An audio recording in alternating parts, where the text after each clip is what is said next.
সেদিন আল্লাহ মিজানের পাল্লায় জাররা জাররা হিসাব করবেন। মিজানের শাব্দিক সুন্দর অর্থ হচ্ছে নিক্তি পাল্লা, যে নিক্তি পাল্লার ভেতরে আল্লাহ জাররা জাররা হিসাব করবে। ফামাইয়া আমাল মিসকালা জাররাতিন খাইরান ইয়ারা। জাররার উদাহরণ আমি এরকম দেই, শীতের দিন সকালবেলায় যাদের টিনের ঘর আছে, দেখবেন টিনের ঘরে উপরে ছিদ্র আছে, ওই ছিদ্র দিয়ে সূর্যের আলো ঘরে ঢুকে। ঘরে ঢুকলে দেখবেন ঘরের কোথাও আলো নাই, কিন্তু এই টিনের ছিদ্র দিয়ে সূর্যের চিকন একটা আলো ঘরে ঢুকেছে। ওটা সামনে দেখলে, সামনে গেলে দেখবেন যে ওই আলোটার মধ্যে পাতলা পাতলা ধুলা বালি উঠতেছে, ঘরের কোথাও দেখা যায় না, কিন্তু ওইটার মধ্যে দেখা যায়। দেখা যায় না? ওইটারে আরবিতে বলে জাররা।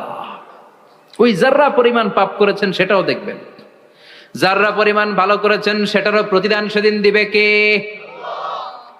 যাদের মিজানের পাল্লা ভারী হয়ে যাবে, ফাহুয়া ফি আইশাতির রাদিয়া, সে আরামে থাকবে, সুখে থাকবে। তাকে সামনের দিক থেকে এনে এই ডান হাতে আমলনামা দেয়া হবে। ফাআম্মা মান উতিয়া কিতাবাহু বিয়ামিনিহি ফাসাউফা ইউহাসাবু হিসাবান ইয়াসীরা। সেদিন যাদেরকে ডান হাতে আমলনামা দেয়া হবে তাদের আমলনামা সহজ হয়ে যাবে। আল্লাহ, এই কঠিন বিপদের দিন, যেদিন আমার বাবা আমারে চিনবে না, আমার মা আমারে চিনবে না, সূর্য আমার মাথার উপর, তুমি ছাড়া আমার কেউ নাই, ওই কঠিন দিনে আমারে তুমি ডান হাতে আমলনামা দিও।